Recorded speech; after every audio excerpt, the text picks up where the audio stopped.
Se acaba el año y sube la tensión por saber el destino del acuerdo nuclear. El presidente de Irán promete que Donald Trump tendrá el mismo destino que Saddam Hussein. El canciller de Irán llama cobardes a los europeos y Alemania quiere poner freno a los misiles de Irán. ¿Qué pasa y qué pasará? Preguntemos. Mi nombre es Roberto de la Madrid y desde esta zona donde hoy están llegando 2 submarinos nucleares cargados de misiles de Israel y Estados Unidos, detrás de la razón.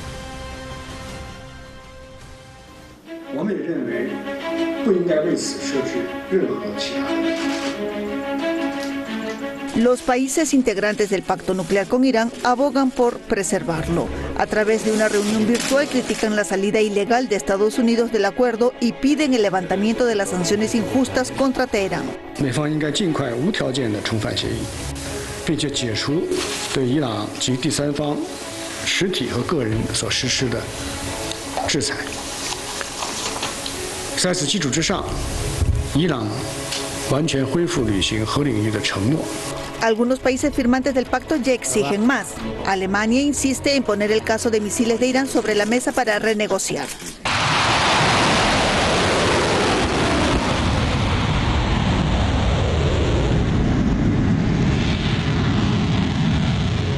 Irán lo rechaza. Afirma que no se debe vincular el pacto de 2015 con ningún otro tema. Iran has paid a heavy price and has done much more than its fair share to preserve the JCPOA. Therefore, no one can expect us to do more. In fact, those JCPOA participants who have for years violated their commitments under Resolution 2231 and the JCPOA must bear full responsibility. Teherán dice que las sanciones impuestas contra Irán han afectado el comercio del país.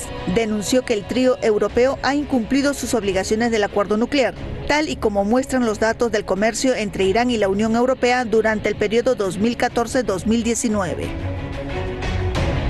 Última oportunidad para que los 3 países europeos salven el acuerdo nuclear.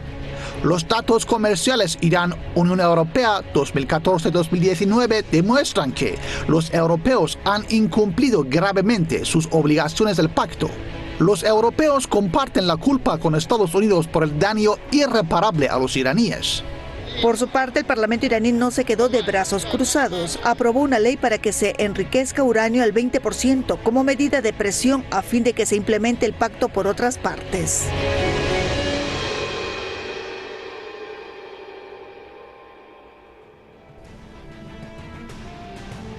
México, primer lugar del mundo. El Comité Mundial para Protección de Periodistas revela que los periodistas mexicanos no tienen libertad ni protección para expresarse al ser el país con más periodistas muertos en el planeta en este año. He recibido muchas alertas y amenazas también, claro, y lo que nos queda pues es la solidaridad. Al final del programa haré una reflexión. Vamos directamente con nuestros invitados.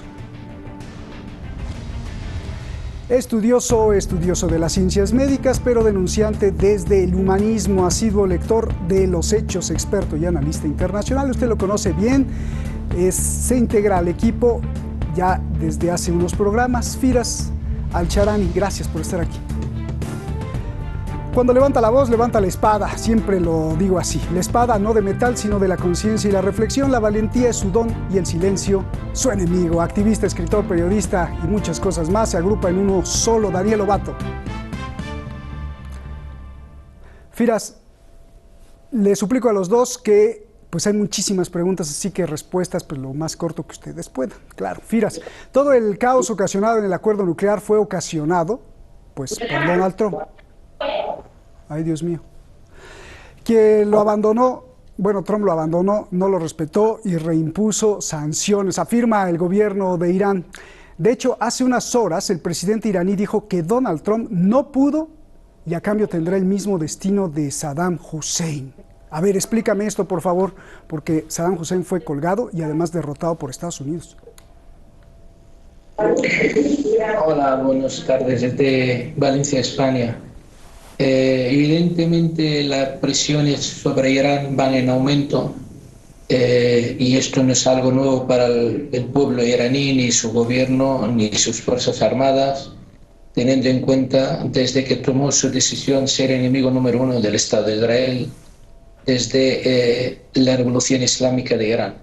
Por lo tanto, es algo habitual y cada vez, desde luego, se llega a unos límites de un posible choque, que ya no se extraña la actitud de Estados Unidos ni de Israel, teniendo en cuenta hoy en día la única resistencia contra este Estado empieza con el eje desde Irán. Por supuesto, Estados Unidos sale del tratado. Simplemente Trump rompe el tratado del 2018, en mayo, hablando que esto solo limita las actividades nucleares de Irán, lo que quiere decir que no quiere permitir al Estado de Irán que tenga actividades pacíficas nucleares para la tecnología, para la industria, para la medicina, como para la electricidad, para el desarrollo, y no sea solo dependiente del petróleo y el gas. Evidentemente les preocupa muchísimo que los misiles balísticos, ya lo comenté yo en una anterior entrevista que salimos aquí hace 2 semanas, eso es la preocupación fundamental de Israel, y el tema que una vez se levantan las sanciones tiene que devolver a Irán $100.000 millones, que para el Estado de Irán va a ser muy importante para el desarrollo de su gente.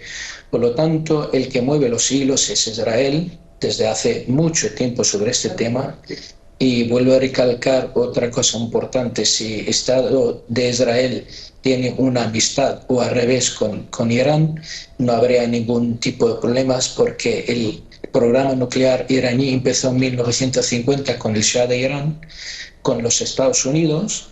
Los alemanes intentan construir la primera reactor nuclear en 1970, y cuando se ganó la Revolución Islámica de Irán, paró la construcción del primer reactor hasta que lo hicieron los rusos cuando firmó Rosatom un contrato con el gobierno de Irán para construir 8 reactores. El primero ya se ha hecho en el 2013 con 1.000 megavatios, y el segundo terminó hace muy poco, en el 2016. Oye, Firas, pero no me contestaste lo de Trump, Saddam Hussein, que esto es nuevecito, lo acaba de decir Rouhani. Simplemente es una referencia que acabará derrotado como Saddam Hussein. No creo que sea el tema que va a ser ahorcado como Saddam Hussein, evidentemente, pero que va a ir a la historia como un hombre derrotado por completo. Todo el mundo que se ha levantado contra la República Islámica de Irán pues ha acabado derrotado, y de este caso va a ser Estados Unidos. Pero al fin y al cabo, detrás de todo esto está Israel, evidentemente, que mueve los hilos, como mueve los hilos para que se levante Alemania. Ahora, hablando de los misiles, ya lo comenté en la anterior vez, y eso es una manera de desafío del tratado en general, y yo creo que Irán no va a permitir en ningún momento que se vuelva a renegociar de nuevo un tratado bastante bueno para todos. Bien. Pues si tienes alguna réplica, mi querido Daniel, pues a mí se me hizo muy curioso porque, bueno, Saddam Hussein tuvo un destino de muerte, y además quien lo derrocó fue Estados Unidos, así que pues si me ayudas a entender eso, como lo hizo Firas. Y la pregunta importante en este caso sería: Trump, el canciller de Irán, denuncia el comportamiento cobarde de Europa. Desde el 2018 está denunciándolo. ¿Tú crees que con Joe Biden en la presidencia el comportamiento cobarde de Europa se va a corregir? Buenas noches, Firas. Buenas noches, Roberto. Muchas gracias por la invitación. Un saludo a todo el equipo Hispan TV y a la audiencia. Felicitarles estas fiestas y desear a todos un magnífico mejor año el año que viene, ¿no? Bueno, yo creo que la poesía persa y la poesía árabe es tan sumamente rica en metáforas, mucho más que la española, la inglesa. Yo creo que Rouhani se refería a que acabará en el basurero de la historia, ¿no? Donald Trump, igual que el régimen de Israel o Saddam Hussein. Yo creo que Firas lo ha explicado también muy bien. Bueno, Javad Zarif hizo el otro día un hilo en Twitter, un mini hilo muy interesante, muy contundente. Se pueden sacar 3 ideas de ese hilo que expuso el canciller Zarif. La primera, que Europa es cómplice del terrorismo económico y terrorismo sanitario que lleva ejerciendo desde hace 2 años Estados Unidos, desde que Estados Unidos se salió ilegalmente, hay que recordarlo, ilegalmente del tratado del acuerdo nuclear. Europa es cómplice porque desde ese momento el comercio se desplomó entre Europa y el país persa. Segunda idea de ese hilo de Zarif es que la renegociación, como ha dicho Firas antes, como habéis tratado antes, la renegociación para incluir cualquier elemento del tema misilístico está fuera de toda cuestión. Es más, él, digamos, como contraataque, Zarif decía, la región de Oriente Medio, de Asia suroccidental, según como queramos denominarlo, está destruida y arrasada por distintas guerras y toda por armamento de Estados Unidos y de la Unión Europea. Y eso Irán no ha querido meterlo dentro del acuerdo nuclear de, oiga, dejen ustedes la región tranquila, ¿no? Bueno, pues Irán no está queriendo introducir elementos nuevos, por tanto, Occidente no va a introducir elementos nuevos. Y bueno, un hecho notable también, no solo del hilo que hizo Zarif, sino de la escenografía de la reunión, muy notable Zarif abroncando a la representación europea, especialmente tras el giro, y acabo ya con esto, tras el giro interesante, para peor, que ha dado Alemania. Como habéis dicho en la entradilla del programa, Alemania hace 2 semanas, el canciller alemán ha exigido a Irán incluir el tema de los misiles en una nueva negociación del pacto nuclear y por supuesto siguiendo el guión de Netanyahu. Entonces esto hasta ahora ha sido completamente nuevo porque Alemania nunca había entrado ahí. Alguna vez Reino Unido había añadido este guión de Trump, Francia también alguna vez, pero que Alemania se haya metido ahí quiere decir que, como decías tú con el tema de Biden, Europa quiere salvar de alguna forma a Biden. Biden se comprometió a regresar al pacto nuclear sí y solo sí, y ahí metía la condición, se añadían algunas cuestiones, es decir, lo de los misiles, y aquí Europa está intentando salvar como sea la cara de Biden, pero en todo caso no van a lograrlo porque no se va a renegociar ese acuerdo nuclear. Bien, ya explicamos todo el escenario y ahora quiero, para que la gente entienda, Firas, quiero que veas para adelante qué va a pasar. Suponiendo que Biden como presidente regresa al acuerdo nuclear, pero ahora Alemania pues quiere que en el acuerdo se le ponga un freno a los misiles. ¿Qué va a hacer Estados Unidos cuando el pacto no lo podría cumplir otro de los principales, que sería Alemania? Ese es por un lado. 2, el canciller Zarif y todos han insistido y advertido que jamás Irán renegociará el acuerdo nuclear. Es decir, Estados Unidos regresa o no regresa. No se incluirán jamás más cosas en el acuerdo, ni los misiles, ni la influencia de Irán en otros países, ni se alargarán los años de restricciones para enriquecer uranio. La pregunta es, ¿y si Biden dice lo mismo, Firas? Quiero regresar, como decía Daniel, pero quiero incluirle una clausulita, ¿no? ¿Qué pasará? ¿Se destruirá por completo el acuerdo nuclear? ¿O Irán cederá? Yo no creo, porque lo dijeron todos, no. Estados Unidos cederá. ¿Qué pasará al futuro? ¿Se destruye entonces si ambos llegan a ese punto muerto? Yo pienso que el tratado nuclear va a ser un fracaso total. Van a llegar a un punto sin regreso, ni unos ni otros. Evidentemente, Irán no puede en ningún momento limitarse a meter en este tratado el tema de los misiles balísticos, teniendo un enemigo en la zona como Israel que tiene 200 bombas atómicas. Primero, las bases militares americanas en el Golfo Pérsico están a 50-60 kilómetros de las costas. Azerbaiyán tiene bases del Mossad y de Estados Unidos. Está rodeado Irán y esta táctica la hacen con Rusia. Rusia, después del Pacto de Varsovia, uno de ellos, cuando se desapareció, era uno de los temas importantes que no puede incluir países de este pacto en la OTAN, y vemos cada vez están más cerca de la frontera de Rusia. Incluso Estados Unidos sale del tratado de no misiles nucleares de medio y corto alcance, para que cada vez rodean Rusia, la meten en prácticamente las bases y las potencias de ataque ofensiva de la OTAN en el Báltico prácticamente, y lo están haciendo en Irán y quieren incluso hacerlo con China. De hecho, que hay un investigador se llama Thomas Mahren, que es de Johns Hopkins, de la Universidad Johns Hopkins, habla que es muy importante que salga Estados Unidos de todo tipo de acuerdos de tratado de misiles, incluso el Star 3, para que puede instalar misiles en el Pacífico para intimidar incluso muchísimo a China. Por lo tanto, Irán no puede permitir en ningún momento volver para atrás porque el tratado está bien hecho y elaborado. O sea, Irán ha cumplido prácticamente, limitó el tamaño de la reserva de uranio, que tenía que hacerlo durante 15 años, prácticamente ahora tiene bastante menos. Habló también de limitar y reducir la cantidad de centrifugadoras, que actualmente tiene 9.000 activas y 9.000 en reserva. Ten en cuenta que el tratado hablaba de 5.060 que tiene que estar menos funcionando, por lo tanto en 10 años tiene que trabajarlo, y modificar una instalación de agua pesada que lo ha hecho, y tiene lo que ha pedido la agencia, que son 130 toneladas de este tipo de agua pesada. Por lo tanto ha cumplido con todo está visto y registrado por el Organismo Internacional de Energía Atómica, y las inspecciones periódicas que están haciendo en la zona ya han demostrado que ha cumplido. Irán está cumpliendo con el tratado, teniendo en cuenta que para conseguir una arma nuclear necesitas el 90% de una pureza de uranio y más de 50.000 centrifugadoras. Por lo tanto, Irán no puede volver para atrás en ningún momento. Oye, Firas, pero ¿qué me dices de lo que está moviendo los hilos Israel para que...?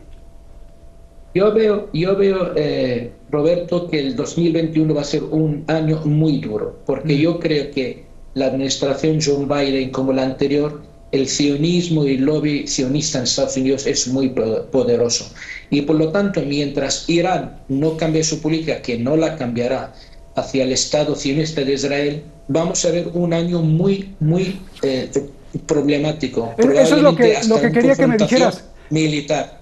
Me dijiste, va a ser un desastre el acuerdo nuclear.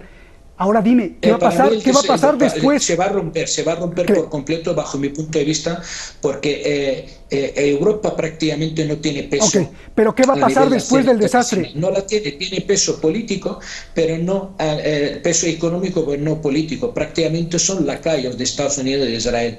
Y ahora mismo es el momento que le digan que salga el alemán para hablar, parece que está hablando con la lengua de un ministro israelí. Por lo tanto, no me extraña. O sea, en el tratado nuclear son 5+1, que también está China y Rusia, donde intentarán frenar que el tratado no se va a acabar, pero yo, como veo las exigencias europeas, con lo que puede John Biden cambiar en un momento, que quiere de nuevo renegociar algunas cosas y limitar incluso el uso pacífico de la energía nuclear, prácticamente Irán no pretende tener un arma nuclear, pretende mejorar su tecnología, mejorar su electricidad, mejorar su industria, usando, como todos los países, este tipo de energía nuclear para su desarrollo. Déjame con Daniel. Complicado. Claro, dijiste, es un desastre. Yo quería saber qué hay después del desastre y me dijiste, bueno, quizá lleguemos a la confrontación militar, bélica. Ojalá que no. A ver, hablando de esto, Daniel, la pregunta es grande. ¿Tú crees que Donald Trump e Israel estén haciendo todo lo posible por destruirle el camino a Biden, o al revés?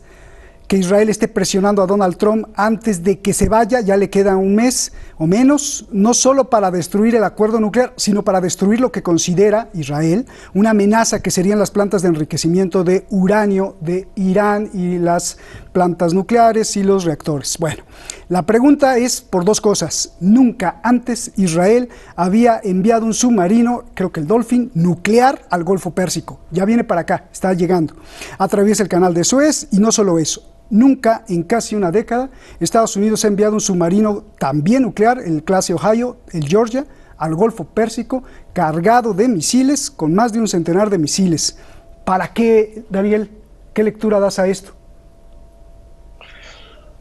Bueno, lo hemos analizado en muchos programas y todavía quedarán muchos por analizarlo, por seguir analizando todo lo que venga ocurriendo, pero hay que reafirmar claramente que los objetivos de Estados Unidos e Israel son los mismos, sea con Biden o sea con Trump. El objetivo es el mismo, es derrotar a Irán, desarmar a Irán y el cambio de régimen en Irán. Ese es el objetivo tanto de Biden como de Trump. Otra cosa es que las estrategias puedan variar ligeramente dentro del pequeño abanico con que cada presidente de Estados Unidos, en el consorcio industrial militar, que es el que, digamos, dirige la política norteamericana, pues cada presidente pueda variar un poco. Entonces, en ese objetivo de máxima presión o ese objetivo de derrota de Irán, por supuesto las estrategias van a ser mucho más agresivas en este final de etapa de Donald Trump con Netanyahu que con esas otras estrategias más, digamos, más hipócritas, refinadas a la europea, que puedan ser las de Biden, ¿no? Aunque en muchas ocasiones con mucho mayor sufrimiento y masacres, como vimos con Obama y Biden, que, bueno, las masacres que perpetraron en Afganistán, en otros países, o que fueron el equipo que más ayuda económica directa le dieron al Estado sionista a Israel, cerca de 6.000 millones de dólares o 10.000, no recuerdo ahora mismo. 35.000 en pedacitos. Perdón, exacto, 35.000. A veces ya las cifras nos vayan. Entonces, un poco enlazando, yo creo que lo que podemos esperar las próximas semanas es esta máxima presión, es esta, de nuevo, máximo sabotaje, máximos actos terroristas, incluso nuevos asesinatos por parte de los terroristas del MEK dentro de Irán a objetivos civiles, etcétera. Pero algo que habéis dicho antes, y muy brevemente, para ver qué va a ocurrir en el futuro también hay que leer del pasado, y hay que leer la historia del acuerdo 2004, del primer acuerdo nuclear entre Solana y Rouhani, que fue abortado por Israel y Estados Unidos. Irán enriqueció 200 kilos de uranio al 20% y 10 años después hubo un nuevo pacto nuclear porque Irán puso encima de la mesa eso. Entonces, eso va a ocurrir de nuevo. El mundo no es el mismo que en 2010 ni 2004. Al revés, Estados Unidos ha sufrido y sigue sufriendo más derrotas. Es verdad que a la vez se vuelve más agresivo Estados Unidos, pero el mundo no es el mismo. Irán ha firmado pactos a 10 años con China de 40 billones de dólares. En fin, veremos. Bien, pues ya se nos quedó ahí una pregunta que iba a hacer, que es la inacción o cobardía, como le llama el canciller Zarif. ¿A qué se deberá? Desde el 2018 Trump abandonó el acuerdo, pero todos, el Reino Unido, Francia, Alemania, China y Rusia, todos han dicho se debe respetar, puras palabras, pero nadie hizo absolutamente nada. Ahí se la dejamos. Muchas gracias. Feliz Navidad a los dos, Firas. Un abrazo grande. Daniel, gracias. Y gracias a usted. Mire, hoy me despertaron con una noticia súper triste. El Comité Mundial para la Protección del Periodismo pone a México como el país más peligroso del planeta para los periodistas. Este año México rebasó la cifra de los periodistas muertos en el mundo, colocándose como la mejor nación para la muerte periodística, más peligroso que Afganistán o Siria. El comité denuncia que el periodista mexicano pues no tiene libertad y mucho menos protección para ejercer su profesión. Está solo frente al capricho de los que tienen poder y fuego. Esto me duele mucho, no solo porque soy mexicano, sino porque, primero, creo que todos los que nos interesa un mundo mejor somos periodistas. Sí, usted, yo, todos los que levantamos la voz. No se necesita un título, sino valor para hablar. Y este es un atentado entonces contra todos nosotros. Y dos, parece ser que los periodistas somos todos los ilusos, quizá los tontos, por haber creído en la hermosa capacidad humana de la expresión. Lo peor es que si esta capacidad de hablar, analizar, denunciar o criticar muere, morirá la esperanza entonces y la esperanza humana. No la deje morir, no solo en México, sino en cada uno de sus países. Buenas noches.